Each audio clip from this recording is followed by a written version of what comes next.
transactions with the use of technology. Unless they actually touch the money and they get a paid slip signed by some over-the-counter cashier. So to get out of that fear and to give boost to the sales, like this Yaya just said a while back, we still have to cover, and we're just trying to capture, instead of just 1% transactions, we should aim to increase it to 5% and 10% and so on. Irfan Saab is doing a lovely job about this acts that State Bank is coming up with. I think, personally speaking, and having worked in this Pakistani industry for the last 15 years, having worked with banking sectors, law enforcement, telecoms, and the best practices implementers as well, there's an ignorance on the part of information security and data security. If you say that you want me to come up with the mother's maiden name, date of birth, and detailed credentials information of some user of a bank account holder, I can provide you with. Any bank you say, any telecom sector. Yes, telecom, I would say that it's a tougher job. Telecoms have got better controls than the banks. But Irfan sir, I would just like to not put up a question, but just maybe if State Bank is working on it, or if not, then State Bank is requested to finally look into this area. How to ensure that all the organizations, including telecoms, including banks, and including all those bureaus which capture information of the hospitals and all that, which capture the credentials information and the detailed information which will lead to the privacy leakage and all that. What laws, what governance acts have we adopted there, and what regulators are doing there? Because I'm afraid that God forbid if there's a big fraud in the industry, people might not be using EasyPaisa anymore tomorrow. They might not be using internet banking transactions anymore. They might not be doing RTGS and X, Y, Z, whatever you flush. Okay. I guess being a regulator is a tough job. And can you hear me, guys? Yes. Being a regulator is a tough job, and we do have to worry about such prospects of frauds and leakage of information and occurrences of events which are highly unlikely to occur, and that can lead to a confidence crisis which you are pointing out. Yes, in fact, we are looking at it at this moment in time, and if you look into the circulars that they issued regarding conduct supervision by the Consumer Protection Department, we did that this year, we did that last year. So we are trying to address those issues. And as far as the confidence of an individual using biometric technology to transfer funds is concerned, remember that any such regulations whereby we identify a particular person, that is based on the anti-money laundering and countering the financing of terrorism regulations that are fundamental to the financial system. So having been given to us such a difficult questions as to who you are, but that question has been answered. You have the CNIC.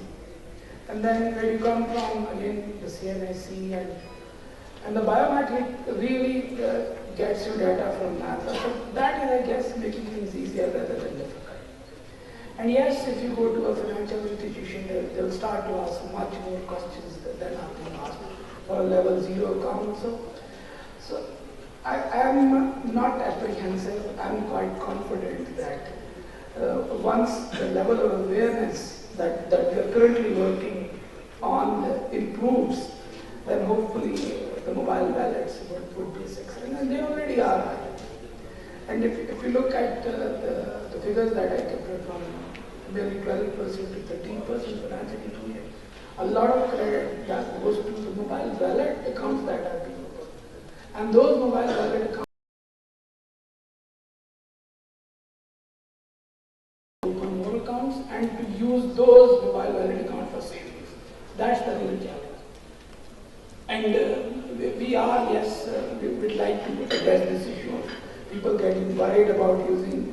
biometric for fund transfer, but that is practically happening.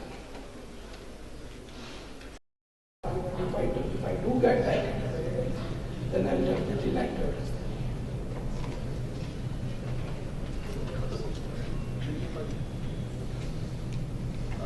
I think I have one last question.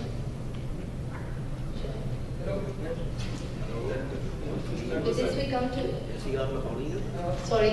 I just want to ask the last question. My name is Tariq Sultan. I'm a member of finance and MBA, and the question is therefore left here.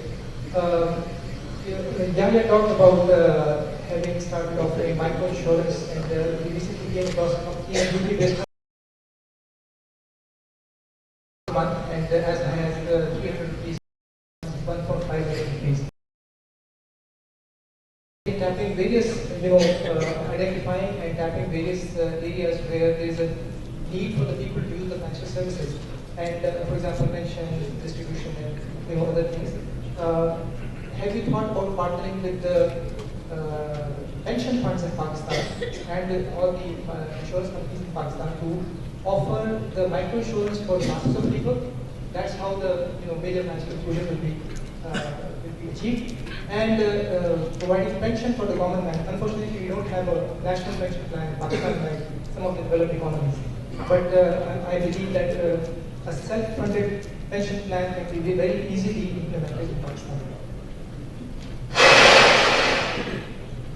Thank you, I wouldn't expect anything less from you. So the answer to the first part of the question about the microinsurance is yes. Both EasyPesa and Wasila Mobicash, we're both doing it. Certainly I can speak for EasyPesa, so we have, and we've partnered with the local insurance companies who have developed, so they take the reinsurance risk. And they have developed the micro variants of these insurance products. So the first one that we launched was micro life insurance.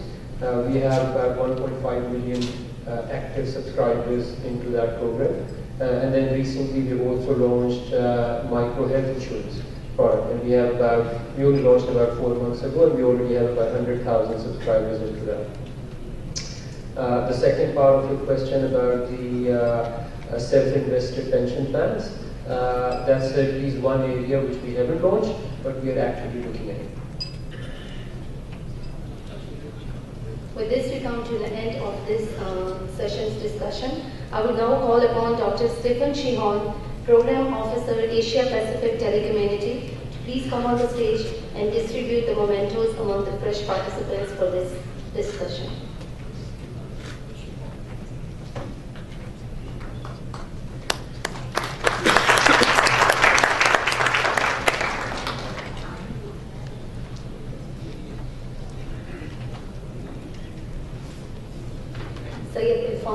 Chief Executive State Bank of Pakistan.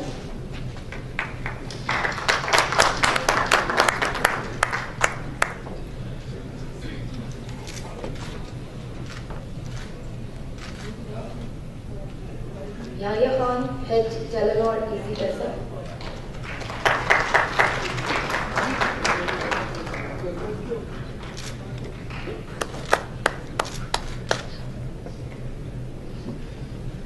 Mr. Ghazanfar Azam, CEO, Wasila Microfinance Bank.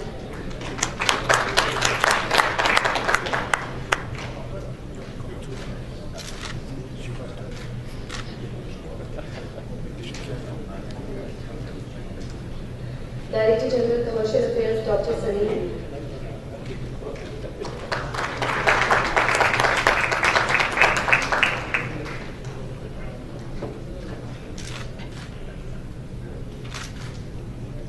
Thank you.